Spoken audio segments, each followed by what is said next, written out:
संघर्ष का अभ्यास करें। ईश्वरीय प्रति अध्याय 33। मार्शल आर्ट का नाम 10,000 युआन गुई है।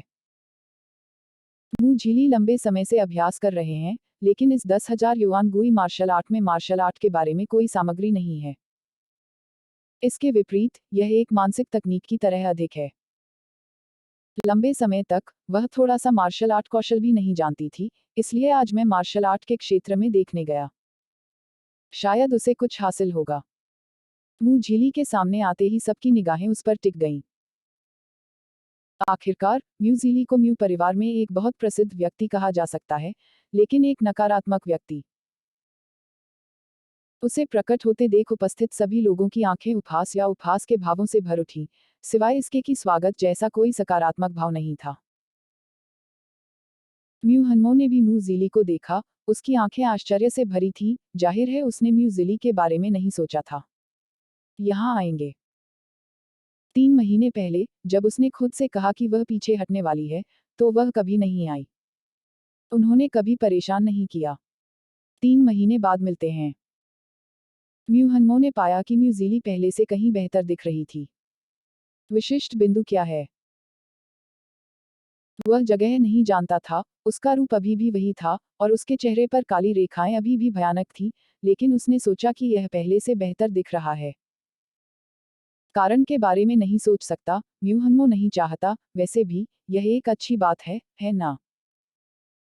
उसे न देखने के कुछ महीनों के बाद, वह वास्तव में थोड़ा चूक गया। अब म्यू झीली पहले की तरह पतली नहीं है, और उसकी त्वचा स्वस्थ और रूखी हो गई है। वह अपने दिल के नीचे से खुश है। म्यू हनमो को अपनी ओर मुस्कुराते हुए देखकर, म्यू झीली उसके चेहरे पर मुस्कान नहीं दिखा सकी।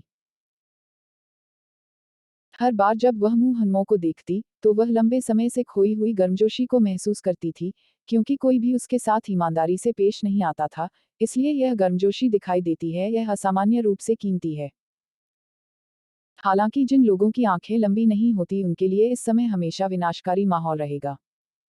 यह बदसूरत राक्षस यहाँ क्यों आता है? यह वास्तव में देखने में घृणित है। क्या वह अभी भी मार्शल आर्ट सीखने के लिए आना चाहती है? कौन नहीं जानता कि वह एक कचरा है जिसका अभ्यास नहीं किया जा सकता है, और यहाँ आना बस खुद को अपमानित करना है। यह शायद इसलिए है क्योंकि हम आमतौर पर बहुत उबाऊ प्रशिक्षण लेते हैं, इसलिए हमें मजा देने के लिए आओ, हाहा। मैं देखता हूँ, मैं उसे एक उंगली से जमीन पर मार सकता हूँ और उठ नहीं सकता। म्यू झीली के कानों में मजाक करने वाले शब्दों की एक पंक्ति आई, लेकिन उसकी अभिव्यक्ति बिल्कुल नहीं बदली, उसने उन शब्दों को भी नहीं सुना। भीड़ ने जो कहा, उसे सुनकर म्यू हनमो के भी सितम हो गए। बहुत कोशिशों के बाद वह यह भी जानता था कि इन लोगों के लिए चुप रहना असंभव है। चूंकि झीली ने उनकी उपेक्षा की, वह परेशान होने के लिए तैयार नहीं था।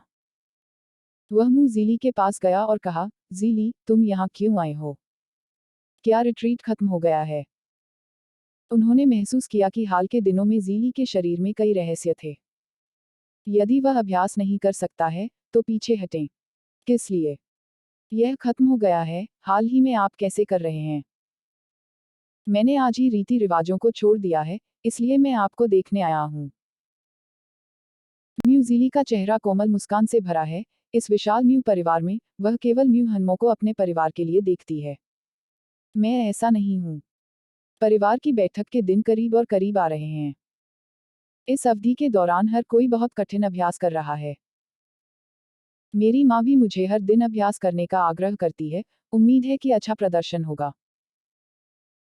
यह बोलते हुए, म्यू हनमो के चेहरे पर अचानक खुशी दिखाई दी, अगर मैं अच्छा व्यवहार करूं, तो मैं तुम्हारी रक्षा कर सकता हूं।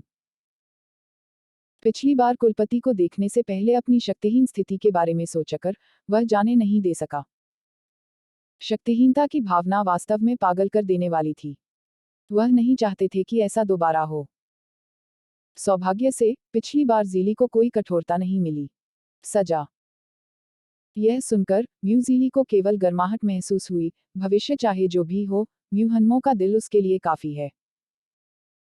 उसने अपनी बाहों से एक सफेद जेड की बोतल निकाली और म्यू हनमो को सौंप दी, यह तुम्हारे लिए है। अपने हाथ में जेड की सफेद बोतल को देख म्यू हनमो का चेहरा थोड़ा भ्रमित था, लेकिन कॉक खोलने के बाद उसकी आंखें सदमे से भर गईं।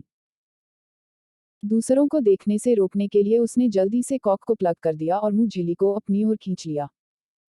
इसके अलावा, ज़ीली, आपके पास एक गोली कैसे आई? यह बहुत मूल्यवान है। उसे अभी भी याद था कि कितने लोग क्यूई चाओ के इनाम से ईर्ष्या करते थे जब वह एक गोली था, लेकिन ज़ीली ने वास्तव में उसे एक बोतल दी थी। यह अतिशयोक्तिपूर्ण है ना? यह देखकर मुंह झीली मुस्कुराए, हे, मैंने तुम्हें दिया था। आज मैं भी मार्शल आर्ट सीखना चाहता हूँ।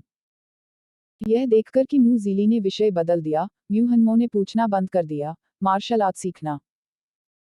मार्शल आर्ट सीखने के लिए आपको अर्जित अवस्था तक पहुंचना होगा, है ना? मुंह ज़ीली ने सिर हिलाया, मैं अधिग्रहित दायरे में पहुंच गया हूँ। हालांकि म्यूहनमो ने इसका अनुमान बहुत पहले ही लगा लिया था, फिर भी जब मुंह ज़ीली ने उसे भर्ती कराया तब भी उसे आश्चर्य नहीं हुआ। ऐसा लग रहा था कि ज़ीली इन दिनों बहुत ज्यादा बदल गई है। पैट्रियार्क का सामना करते समय म्यूके की मृत्यु सदमे में नहीं थी, और अब जब वह अधिग्रहित क्षेत्र में प्रवेश कर चुका है, तो उसने उसे बहुत सारे अमृत दिए हैं, और ऐसा लगता है कि पहले से म्यूज़ीली में सब कुछ जबरदस्त बदलाव आया है। मुंह झीली वुशु के सामने चला और कहा, वुशु, मैं भी मार्शल आर्ट सीखना चाहता हूँ। वुशु ने एक पल के लिए मौन में म्यूज़ीली को देखा और कहा, ज़ीली, तुम्हें पता होना चाहिए कि आप केवल मार्शल आर्ट सीख सकते हैं जब आप अधिग्रहित क्षेत्र में कदम रखते हैं। वुशु के म्यूज़ीली के पिता के साथ अच्छे संबंध थे, इसलिए उन्होंने म्यूज़ीली का इलाज नहीं किया। बुरा। मैं अब अधिग्रहित दायरे में हूँ। जैसे ही ये शब्द निकले, अन्य बच्चे जोर से हंसे, मैंने सही सुना, यह वास्तव में कहा कि उसने अर्जित क्षेत्र में प्रवेश किया है। कौन नहीं जानता कि उसके डेंटियन में समस्या है, वह स्वर्ग की शक्ति को अवशोषित नहीं कर सकती, वह अर्जित दिन के दायरे में कैसे प्रवेश कर सकती है।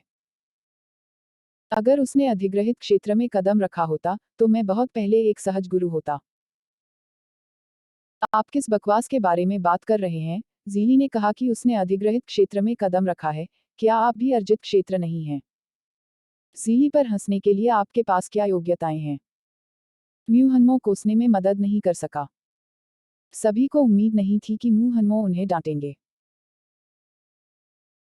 म्यू शाओसियू ने जवाब दिया, ओह, म्यूहनमो, इस तरह के कचरे के कारण तुम्हारा दिमाग टूट गया है, मैं तुमसे कहता हूँ, तुम्हें आज्ञाकारी होना चाहिए और बात करना बंद कर देना चाहिए, नहीं तो अब से तुम्हें उस कचरे से डांटा जाएगा। आप किस बारे में बात कर रहे हैं? एक बार में एक काट। म्यूहनमो मू शाओसियू से लड़ने के लिए दौड़ा। म्यू परिवार के छठे युवा गुरु, म्यू शाओसियू, म्यू किचाओ से केवल कुछ महीने बड़े थे, लेकिन उन्होंने म्यू किचाओ का अनुसरण किया, म्यूजिली ने म्यू किचाओ को नाराज किया, वह स्वाभाविक रूप से म्यूजिली अब से निपटने का एक तरीका खोजना चाहते थे। म्यू किचाओ ने पहले ही उसका अभिवादन कर दिया था। पारिवारिक मुलाकात के दौरान, उन्होंने म्यूजिली से निपटने की पूरी कोशिश की। इस समय, म्यूहनमो को उसे चुनौती देते देखकर, निश्चित रूप से उसने हार नहीं मानी। दोनों की ताकत लगभग एक जैसी है, और इस समय मार्शल कौशल का प्रभाव सामने आता है।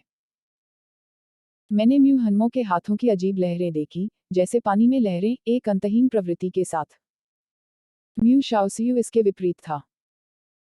उन्होंने अपनी मुट्ठी और हथेलियों के बीच बेजोड़ आभा के साथ सूर्य की हथेली का इस्तेमाल किया। ताकत। Ebook free.